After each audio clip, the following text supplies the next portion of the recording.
Hello everyone, ফুলিমারি একাডেমিতে তোমাদের প্রত্যেককে ওয়েলকাম। আজকে আলোচনা করব তোমাদের স্কুল সার্ভিস কমিশনের গ্রুপ সি এবং গ্রুপ ডি নোটিফিকেশনটা কবে আসতে পারে। তোমরা জানো এই সেপ্টেম্বরের 16 তারিখ থেকে ফর্ম ফিল আপ হওয়ার কথা ছিল, কিন্তু আজকে অফিসিয়াল ওয়েবসাইটে নোটিশ দিয়ে জানিয়ে দিয়েছে তোমাদের ফর্ম ফিল আপটা 16 তারিখ থেকে হচ্ছে না, পুজোর পরে এই নোটিফিকেশনটা আসবে। তাহলে সেখান থেকে বুঝতে পারা যায় তোমাদের এক্সামটাও কিন্তু পিছিয়ে যাবে। কমিশন বলেছিল মানে ডিসেম্বরের সেকেন্ড উইক এবং থার্ড উইক এক্সামটা হবে, মানে ডিসেম্বরের সেকেন্ড উইকে গ্রুপ সি এক্সাম ছিল এবং গ্রুপ ডিটা ডিসেম্বরের থার্ড উইক, এটা কমিশনের কথা।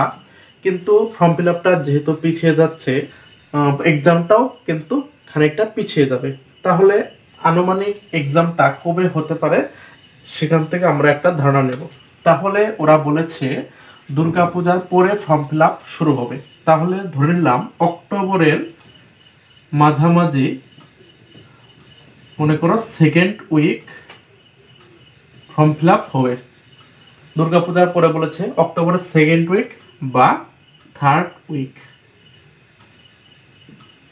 তাহলে এক মাস ফর্ম ফিল আপ চলবে। তাহলে নভেম্বরের লাস্ট উইক পর্যন্ত মনে করো ফর্ম ফিল আপ চলবে,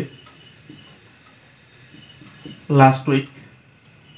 ঠিক আছে, মানে তোমরা হাতে কতটা সময় পাবে সেটাই একটা ক্যালকুলেশন করছি। তাহলে এক্সাম ডেটটা কবে হতে পারে? দেখো, অনেক ক্যান্ডিডেট কিন্তু ফর্ম ফিল আপ করবে, মোটামুটি 25 থেকে 30 লাখ ফর্ম ফিল আপ হবে, কারণ 2016-তে 22 লাখ হয়েছিল, এবার আরও বেশি হবে। দীর্ঘ কয়েক বছর এই এক্সামটা হয়নি। এখানে ভ্যাকেন্সি কিন্তু ভালোই আছে, গ্রুপ সি এবং গ্রুপ ডি মিলিয়ে 8,500-এর মতো ভ্যাকেন্সি আছে। ঠিক আছে, এবং পরীক্ষার কিন্তু অনেকটাই সময় পাচ্ছ।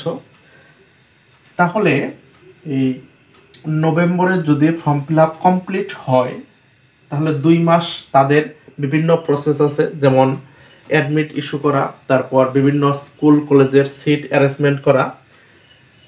তাহলে সেখানে 2-3 মাস কিন্তু সময় লাগবে, মিনিমাম 2 মাস ধরলাম। তাহলে নভেম্বর থেকে ডিসেম্বর এবং জানুয়ারি, এই 2 মাস লাগবে বিভিন্ন প্রসেসে। ঠিক আছে, তাহলে এক্সামটা ধরে নাও ফেব্রুয়ারির ফার্স্ট উইক হবে, ফেব্রুয়ারিতে এক্সামটা হবে। ঠিক আছে, ফেব্রুয়ারির ফার্স্ট উইক বা সেকেন্ড উইক। ওকে, তাহলে আমরা সময় কতটুকু পাচ্ছি? আজকে হচ্ছে সেপ্টেম্বরের 18 তারিখ, তাহলে অক্টোবরের পুরো মাসটা পাচ্ছ, অক্টোবর নভেম্বর পাচ্ছ। নভেম্বরে ফর্ম ফিল আপ শেষ হবে, অক্টোবরে যদি শুরু হয়, তারপর 2 মাস সময় লাগবে, ডিসেম্বর জানুয়ারি, এবং এক্সামটা ফেব্রুয়ারিতে হতে পারে। ফেব্রুয়ারির আগে কোনোভাবে এক্সামটা কিন্তু সম্ভব নয়, কারণ 30 লাখের সিট অ্যারেঞ্জমেন্ট করা চারটেখানি কথা না, অনেক সময় লাগবে। ঠিক আছে, 4 মাস কিন্তু হাতে সময় পাচ্ছ, এখন থেকে যদি প্রিপারেশন নাও অনেকটা কিন্তু এগিয়ে থাকবে। ঠিক আছে, অথবা কেউ কেউ ভাববে নোটিফিকেশন আসুক, ফর্ম ফিল আপ শুরু হোক, ফর্ম ফিল আপ করবো, তারপর পড়াশোনা শুরু করব, তাহলে কিন্তু অনেকটা দেরি হয়ে যাবে। কেন বলছি? দেখো, এসএলএসটি এক্সামটা কিন্তু ফর্ম ফিল আপের 1 থেকে 1.5 মাস পরেই কিন্তু এক্সামটা হয়ে গেল। কেউ কিন্তু ভেবেছিল না যে এই সেপ্টেম্বরের 7 তারিখেই এসএলএসটি এক্সামটা হবে, এত তাড়াতাড়ি কন্ডাক্ট করতেই পারবে না, এটা সবাই ভেবে রেখেছিল। কিন্তু দেখো, সেপ্টেম্বরের 7 তারিখ এবং 14 তারিখ এসএলএসটি 9, 10 এবং 11, 12 কিন্তু পরীক্ষা কমপ্লিট হয়ে গেল।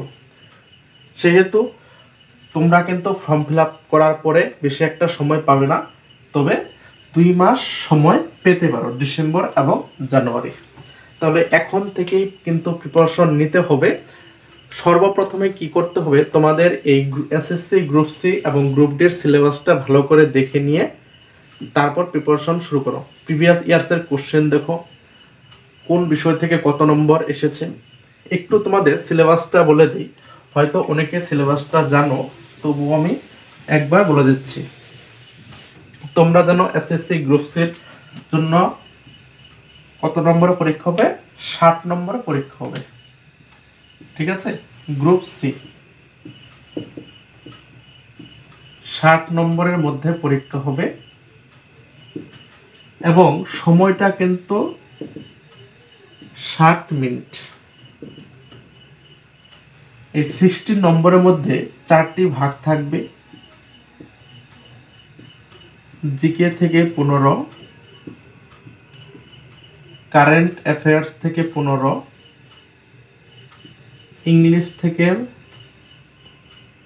15 এবং ম্যাথামেটিক্স থেকে 15। 60 নম্বরের পরীক্ষা, সময় থাকবে 60 মিনিট। এখানে কোনো নেগেটিভ নেই। ঠিক আছে, এখানে কোনো নেগেটিভ নেই। জিকে এর জন্য কি করতে হবে? প্রিভিয়াস ইয়ার্সের কোশ্চেন যদি অ্যানালাইসিস করো তাহলে দেখতে পারবে যে তুমি যদি ক্লাস 6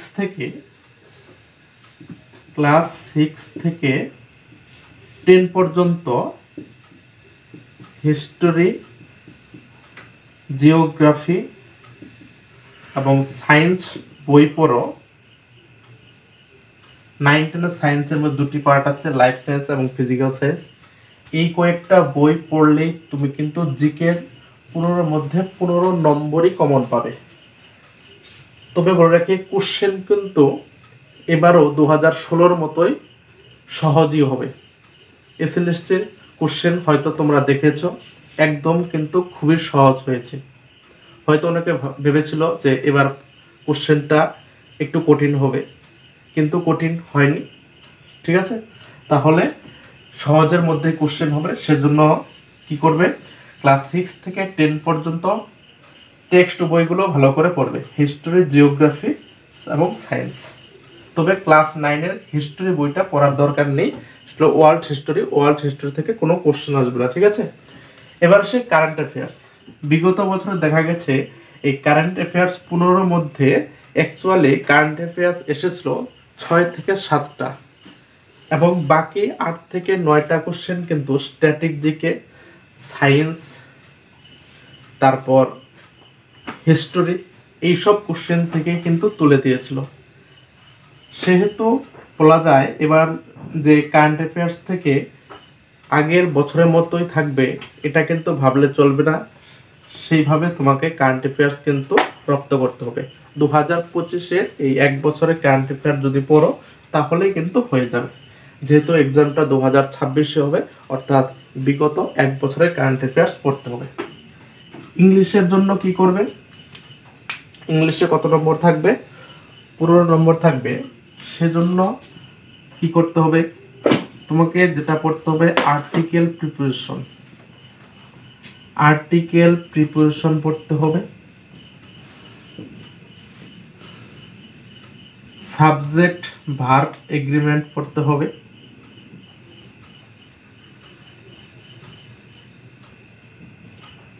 টেন্স পড়তে হবে, পার্টস অফ স্পিচ পড়তে হবে,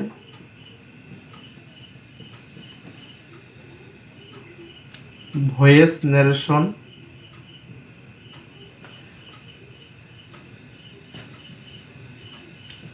ডিগ্রি পড়তে হবে, ডিগ্রি বা অ্যাডজেক্টিভ। ঠিক আছে, এবং এর সঙ্গে ভোকাবুলারি আসবে 15-র মধ্যে। মনে করো ভোকাবুলারি থেকে 6-7 নম্বর থাকবে, তার মধ্যে কি পড়তে হবে? সিনোনিম। ঠিক আছে, ভোকাব পার্টের মধ্যে কি পড়তে হবে? সিনোনিম, অ্যান্টোনিম, ইডিয়মস এবং ওয়ান ওয়ার্ড সাবস্টিটিউশন। ঠিক আছে, ওয়ান ওয়ার্ড সাবস্টিটিউশন পড়তে হবে। সিনোনিম, অ্যান্টোনিম, ইডিয়ম এগুলো তোমাকে দেখতে হবে। এর সঙ্গে ফ্রেজাল ভার্ব দেখতে হবে, ফ্রেজাল ভার্ব। ঠিক আছে, ফ্রেজাল ভার্ব। তারপর তোমার অ্যাপ্রোপ্রিয়েট প্রিপোজিশন পড়তে হবে,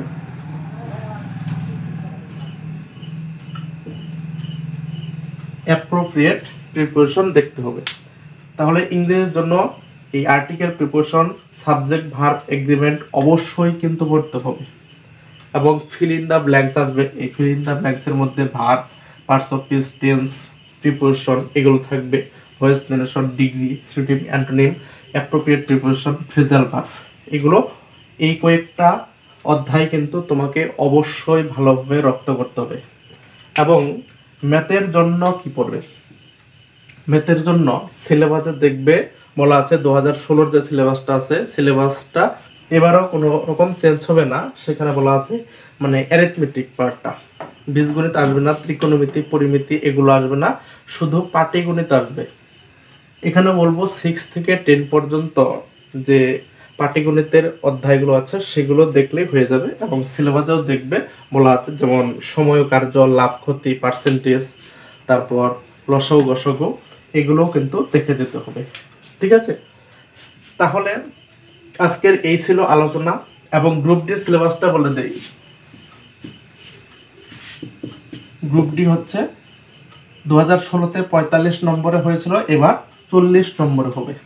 ঠিক আছে, গ্রুপ ডিতে ইংলিশটা নেই, কি আছে, জিকে আছে, জিকে 15 ছিল আগের বার, কারেন্ট অ্যাফেয়ার্সে 15 ছিল এবং ম্যাথে 15 ছিল। এবার হয়তো কোনো এক জায়গা থেকে 15 জায়গায় 10 হবে, মনে করো কারেন্ট অ্যাফেয়ার্সে 10 হতে পারে, তাহলে 40 নম্বরের পরীক্ষা হবে গ্রুপ ডিতে।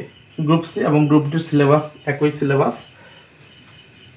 তাহলে এই ছিল আজকের আলোচনা। নেক্সট কোনো যদি আপডেট আসে, নোটিফিকেশন কবে আসবে অথবা ফর্ম ফিল আপ কবে থেকে শুরু হচ্ছে, আপডেট আসলে অবশ্যই তোমাদের জানিয়ে দেবো। সেজন্য চ্যানেলটার সঙ্গে অবশ্যই জুড়ে থাকবে। এবং নেক্সটে তোমাদের কিছু ক্লাস দেবো গ্রুপ সি এবং গ্রুপ ডি রিলেটেড কিছু ক্লাস নিয়ে আসবো। Thank you.